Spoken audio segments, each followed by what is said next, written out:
Welcome to the Akashic Library. We all have friends, but think about it for a second. How many of those connections feel truly, deeply satisfying? How often do we just get stuck on the surface, talking about the same old stuff? Well, today, we're going to break down how to move past the small talk and build friendships that have real substance and warmth. We have this idea, right? It's almost like a fairy tale.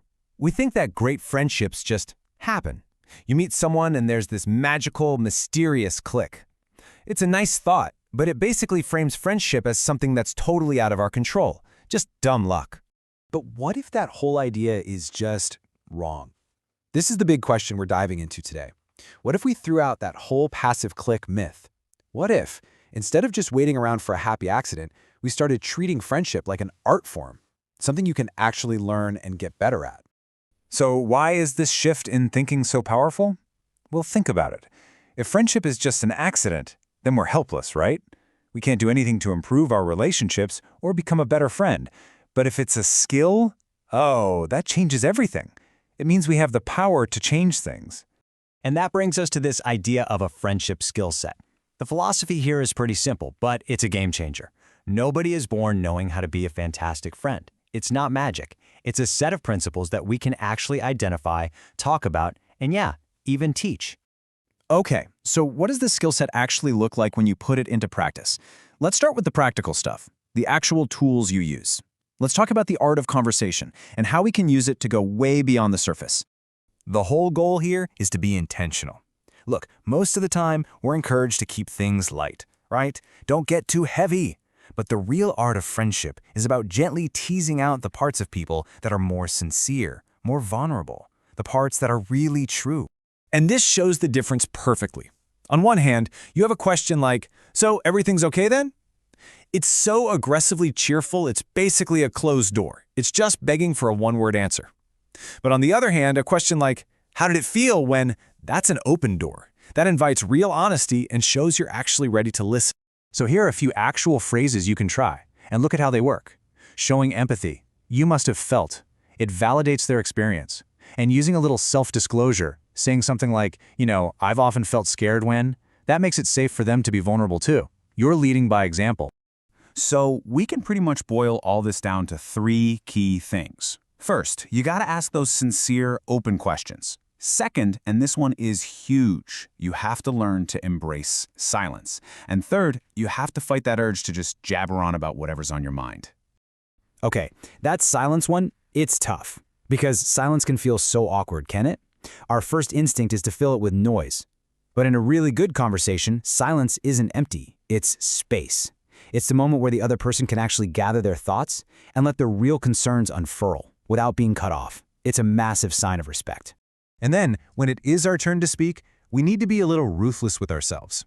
Before you launch into that story or that opinion, just stop and ask yourself this question. Is what I'm about to say actually helpful or welcome to them right now? It's about making sure your words are serving the connection, not just your own need to talk. All right, so we've covered the external stuff, the conversation skills, but honestly, that's only half the story. The other, and you could argue more important piece of the puzzle, is the inner work. It's about the mindset you bring to your friendships in the first place. Now pay close attention to this next bit because it's a really profound idea. There is a hard limit on how deeply we can connect with other people, and that limit is defined by this: the depth of our own self-exploration. Let me say that again. Your ability to build a deep friendship is directly tied to your own self-awareness. It makes perfect sense, right? You can't really help someone else navigate their inner world if you've never taken a look around your own. And this is fascinating. You ever feel kind of boring around certain people? Well, this idea suggests it might not be about you at all. It's about them. The more someone has explored their own mind, the more rooms they've opened up inside. And when you're with them, you feel invited to explore your own rooms, which suddenly makes you feel more interested. A huge part of this inner work comes down to accepting one simple, beautiful truth: nobody is normal. Seriously. We're all so much weirder than we pretend to be.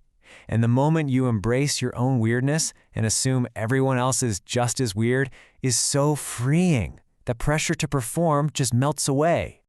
Here's another really powerful mindset shift. No matter how confident or successful or put together someone seems, just operate from a single assumption. Deep down, they're probably dealing with some kind of anxiety, panic, or regret, just like the rest of us. And when you start from that assumption that everyone is scared, you don't have to wait for them to ask for help. You can be proactive. You can offer these preemptive signs of kindness and sympathy. You basically create a safe space for them before they even realize they need it. Okay, so we've got the conversational tools, we've got the inner mindset, but why does all this effort matter so much? For this last part, let's zoom way out and get a little philosophical about why all of this is so important.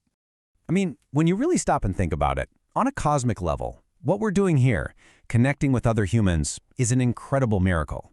The universe is unbelievably vast, and it's mostly cold, empty, and silent. We're just this tiny little pocket of warmth and noise. And let's just be honest with ourselves, this whole thing of being a person is a really strange and tricky business. We have anxieties and elbows, and we worry about what to write in an email. Just acknowledging that shared strangeness is such a powerful basis for connection. It gives us a reason to have a good laugh at how absurd it all is. So the final takeaway is this. We can actually use that immense, alienating coldness of the universe not as a reason for despair, but as a reason for warmth. The emptiness out there makes our job in here to be kind, to connect, to find common ground, all the more meaningful, all the more urgent. And that really just leaves us with one last question for you.